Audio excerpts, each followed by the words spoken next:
मुजाहिदो मुजाहिदो लगाओ ज़रब हैदरी, लगाओ ज़रब हैदरी।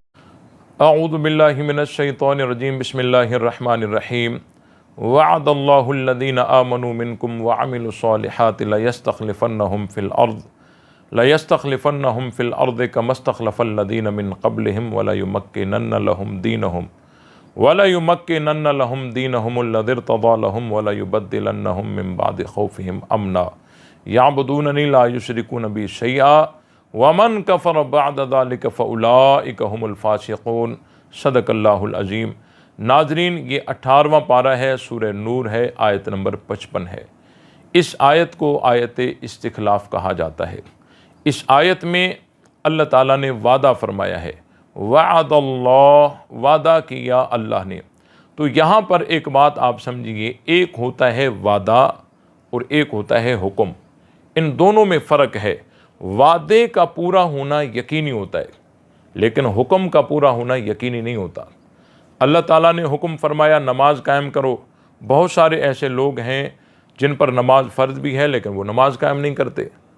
अल्लाह ताला का हुक्म है ज़कात अदा करो। बहुत सारे ऐसे लोग हैं जो ज़कात उन पर लगती है, वो साहिब निसाब हैं, लेकिन वो ज़कात अदा नहीं करते।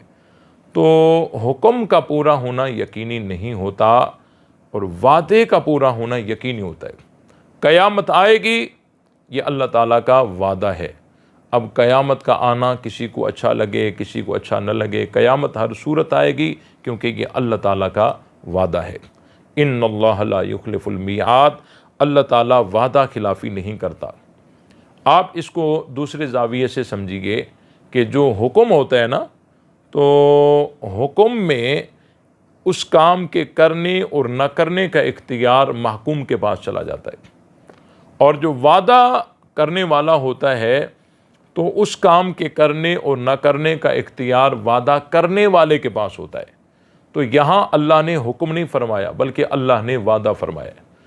अब हमने ये मालूम करना है कि अल्लाह ने ये वादा किन लोगों से किया और किस चीज़ का किया। इन दोनों बातों को आप समझिए। तो आगे अल्लाह ताला ने कुरान मजीद में फरमाया, वअदल्लाहुल्लज़ीना आमनू, अल्लाह ने वादा किया उन लोगों के साथ जो ईमान ला चुके। या अल्लाह, ईमान वालों के साथ वादा है। ईमान वाले तो क़यामत तक आएंगे, जो जो ईमान ला चुके होंगे उनके सब के साथ वादा है। अल्लाह ने फरमाया नहीं, मिनकुम, तुम में से। यानी इस आयत के नुज़ूल के वक़्त जो मोमिन मौजूद थे, ये वादा उनके साथ है। तो ये बात देखो कितनी वाज़े खुलकर सामने आ गई कि कुरान की इस आयत के नुज़ूल के वक़्त जो मोमिनीन मौजूद थे वो कौन थे? सहाबा इकराम थे, मुहाजिरीन और अंसार थे। आगे अल्लाह ताला ने फरमाया, वअदल्लाहुल्लज़ीना आमनू मिनकुम व अमिलुस्सॉलिहाति लयस्तख़लिफ़न्नहुम फ़िल अर्ज़, अलबत्ता ज़रूर अल्लाह खलीफा बनाएगा उनको ज़मीन में। कमस्तख़लफ़ल्लज़ीना मिन क़ब्लिहिम, जिस तरह अल्लाह ने खलीफा बनाया उन लोगों को जो इनसे पहले थे। अब देखें, ये अल्लाह ताला का वादा है और नाम इस आयत में किसी का भी नहीं। एक वादा अल्लाह ने ये फरमाया कि उनको खलीफा अल्लाह बनाएगा, ज़रूर बनाएगा और अल्लाह बनाएगा। और दूसरा वादा ये है, वलयुमक्किनन्न लहुम दीनहुम, अलबत्ता ज़रूर बेज़रूर अल्लाह ताला ताकत देगा उनके लिए उनके दीन को। उनका दीन, फरमाया जी हाँ, दीन उनका होगा। अल्लज़ी इर्तज़ा लहुम, उनके लिए अल्लाह ने पसंद किया होगा। ये दूसरा वादा है। और तीसरा, वलयुबद्दिलन्नहुम मिन बअदि ख़ौफ़िहिम अमना, कि अलबत्ता ज़रूर बेज़रूर अल्लाह ताला उनकी हालत खौफ को हालत अमन के साथ बदल देगा। अल्लाह ने वादा किया, सहाबा से वादा किया, जो आयत के नुज़ूल के वक़्त मौजूद थे उनके साथ वादा किया, और उनको 3 नेमतों के देने का वादा किया। नंबर 1, इस्तिख़लाफ़ फ़िल अर्ज़, नंबर 2 तमकीन दीन, उनके दीन को ताकत मिलेगी। नंबर 3 हालत खौफ को हालत अमन से बदल देगा। और आगे फरमाया कि इस तमाम खिलाफत को हासिल करने के बाद भी उनके कदम डगमगा नहीं जाएंगे, वो फिसल नहीं जाएंगे, लेकिन वो फिर भी याबुदूननी ला युशरिकून बी शैआ, वो मेरी इबादत करेंगे, मेरे साथ किसी को शरीक नहीं करेंगे। अब कुरान मजीद की इस आयत में नाम किसी का भी नहीं है, नाम किसी का भी नहीं है। ये बेऐन ही उसी तरह है कि जिस तरह नबी पाक सल्लल्लाहु अलैहि वसल्लम ने फरमाया कि कल मैं झंडा उसके हाथ में दूंगा जो अल्लाह का मुहिब भी होगा, महबूब भी होगा, और अल्लाह ताला उसके हाथ पर फतह देगा। अब आप अलैहिस्सलाम के इस फरमान में भी नाम किसी का नहीं है, नाम किसी का नहीं है। लेकिन आने वाली कल में जब आप अलैहिस्सलाम ने ये झंडा दिया हज़रत अली रज़ी अल्लाह ताला अन्हु को, तो सबकी आंखें खुल गईं कि कल जो हुजूर अलैहिस्सलाम जिनकी तारीफ़ फरमा रहे थे वो कोई और नहीं थे, वो हज़रत अली रज़ी अल्लाह ताला अन्हु थे। अब जब तक ये झंडा हज़रत अली के हाथ में नहीं आया था, उस वक़्त तक हुजूर अलैहिस्सलाम का ये फरमान कोई हज़रत अली की शान में पेश कर सकता था? हरगिज़ नहीं। इसी वजह से सकीफ़ा बनी साइदा में किसी सहाबी ने हज़रत अबू बकर की खिलाफत में कुरान की इस आयत को पेश नहीं किया, क्योंकि जब तक झंडा हज़रत अली के हाथ में नहीं आया उस वक़्त तक ये हुजूर का फरमान हज़रत अली की शान में पेश नहीं किया जा सकता। उसी तरह जब तक खुलफ़ाए राशिदीन मसनद खिलाफत पर नहीं आए उस वक़्त तक कोई सहाबी इस आयत को उनकी खिलाफत की दलील के तौर पर पेश नहीं कर सकता था, और किसी ने पेश नहीं की।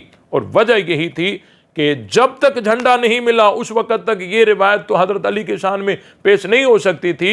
तो जब तक ये मसनद खिलाफत पर नहीं बैठे तो इस आयत को कोई उनकी खिलाफत के इस्तिदलाल के तौर पर पेश नहीं कर सकता था। तो नाजरीन, अब देखें यहाँ पर अल्लाह ताला ने फरमाया, आपके जहनों में एक सवाल ज़रूर आ रहा होगा कि अल्लाह ताला ने फरमाया कि मैं खलीफा बनाऊंगा। हज़रत अबू बकर तो वो हैं जिनको लोगों ने बनाया है। देखें, अल्लाह कहता है मैं रिज़्क़ देता हूं, लेकिन तुम रिज़्क़ तो दुकान से ले रहे होते हो, तुम तो खेती बाड़ी करके वहां से रिज़्क़ हासिल कर रहे होते हो, तुम तो अपनी नौकरी से रिज़्क़ हासिल कर रहे होते हो, लेकिन अल्लाह तो फरमाता है रिज़्क़ देने वाला मैं हूं। तो बहुत सारे काम ऐसे हैं जो अल्लाह ताला की तरफ मंसूब होते हैं, लेकिन अल्लाह ताला उनको असबाब के दर्जे में उनको पूरा करवाता है। तो जिस तरह यहाँ पर भी अल्लाह ताला ने फरमाया कि मेरा वादा है मैं खलीफा बनाऊंगा, तो बज़ाहिर तो सकीफ़ा बनी साइदा की मुशावरत नज़र आती है, लेकिन जब हम कुरान की तरफ नज़र करते हैं तो ऐसा लगता है और बात रोज़े रोशन की तरह खुल कर सामने आ जाती है। ये सकीफ़ा बनी साइदा का ये जो मुशावरत वाला मरहला था ये तो असबाब के तहत था, हकीकत में तो अरसों से ये फ़ैसला हो चुका था। और ये बात ये भी है कि अल्लाह ताला ने जिन के साथ वादा किया, भला मुझे ये बताएं कि अल्लाह ताला ने जिन के साथ वादा किया खलीफा वही बने या खलीफा कोई और बन गए? कुरान मजीद को समझो, कुरान कहता है कि अल्लाह का वादा है, अल्लाह खलीफा बनाएगा और ज़रूर बनाएगा। ये कैसे हो सकता है कि वादा किसी और के साथ हो, खलीफा कोई और बन जाए? और इन्नल्लाह ला युखलिफुल मियाद, अल्लाह ताला वादा खिलाफी नहीं करता। मैं अगर वादा करूं कि मैं ये काम करूंगा, मुझसे बड़ी ताकत आ जाए, मुझे रोक ले, वो काम करने न दे, ऐसा मुमकिन है? आप अगर कोई वादा करें कि ये काम हम करके दिखाएंगे, लेकिन आपसे बड़ी ताकत कोई आ जाए और आपको रोक ले और वो काम करने न दे, ऐसा हो सकता है। लेकिन अल्लाह ताला ने जो वादा किया है, कोई ताकत अल्लाह से बढ़कर नहीं और कोई अल्लाह ताला को रोक सकती नहीं है। तो अल्लाह ने जिनके साथ वादा किया वही खलीफा बने, और जो खलीफा बने ये वही थे जिनके साथ वादा था। तो खिलाफत गसब हो गई, ज़्यादती हो गई, जुल्म हो गया, ये सारे जो अकीदे हैं इनको कुरान जगह नहीं देता, इनको कुरान जगह नहीं देता। देखें, हम शियों से पूछते हैं, आप ठंडे दिमाग से ज़रा समझिए, आप ये बताइए कि अगर तुम हज़रत अबू बकर, हज़रत उमर, हज़रत उस्मान, हज़रत अली रज़ी अल्लाह ताला अन्हुम अजमईन को नहीं मानते, हज़रत अली रज़ी अल्लाह ताला अन्हु उनको भी तुम मानते तो नहीं हो, बस यूं बयान करने से कोई हज़रत अली रज़ी अल्लाह ताला अन्हु का ताबेदार नहीं हो सकता। अगर तुम हज़रत अबू बकर, हज़रत उमर, हज़रत उस्मान को तुम नहीं मानते तो इनको दरमियान से निकाल कर वो लोग पेश करो जो आयत के नुज़ूल के वक़्त मौजूद भी थे और उनको ये तीनों नेमतें मिली भी सही। हज़रत अली का नाम आप ना लेना, क्योंकि हज़रत अली के लिए हम अहले सुन्नत कह सकते हैं कि ये वादे हज़रत अली को भी मिले, लेकिन तुम नहीं कह सकते, क्योंकि जिसमें वला युमक्किनन्ना लहुम दीनहुम है, इसमें यह है कि अल्लाह ताला उनके दीन को ताकत देगा। और हमारा ये अकीदा है कि जो दीन हज़रत अबू बकर का था वही दीन हज़रत अली का था, और हज़रत अबू बकर के दीन को ताकत मिलना ये अली के दीन को ताकत मिलने के मुतरादिफ है, क्योंकि दीन दोनों का एक था। लेकिन तुम्हारा अकीदा ये है कि हज़रत अली तो अपना दीन तो ज़ाहिर ही न कर सके, ताकत मिलना तो दूर की बात, वो तो ज़ाहिर ही न कर सके। तो हज़रत अबू बकर, हज़रत उमर, हज़रत उस्मान को दरमियान से निकाल कर हमें बताओ कि वो कौन से लोग थे जो आयत के नुज़ूल के वक़्त मौजूद भी हों और ईमान वाले हों, अमल साले वाले हों, आयत के नुज़ूल के वक़्त वो मौजूद हों और फिर उनको ये तीनों इनाम मिले हों, इस्तिखलाफ फिल अर्ज़, तमकीन दीन और एताए अमन बादल खौफ। ये तीन इनामात उनको मिले हों, आप पेश करें या फिर आप तैयार हो जाएं कुरान मजीद की तकज़ीब के लिए, जो आपके मज़हब का एक मशगला है।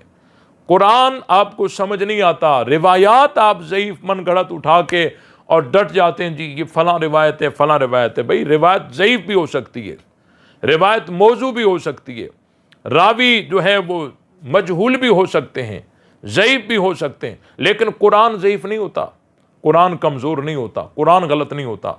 तो इस कुरान की आयत ने बिल्कुल वाज़े कर दिया कि हज़रत अबू बकर, हज़रत उमर, हज़रत उस्मान रज़ी अल्लाह ताला अन्हुम अजमईन की जो खिलाफतें हैं वो बिल्कुल सही हैं और उनमें कोई ज़्यादती नहीं हुई, किसी का कोई हक़ गस्ब नहीं किया गया। ये सारी बातें यहूदियों की चलाई हुई हैं। कुरान को पढ़ो, आपको आसानी से हक़ समझ आ जाएगा। इसकी बहुत सारी तफसीलात और भी हैं, इंशाअल्लाह किसी मौके पर इसको हम बयान करेंगे। अल्लाह ताला हम सब को कुरान समझकर उस पर अमल करने की तौफ़ीक़ अता फ़रमाए।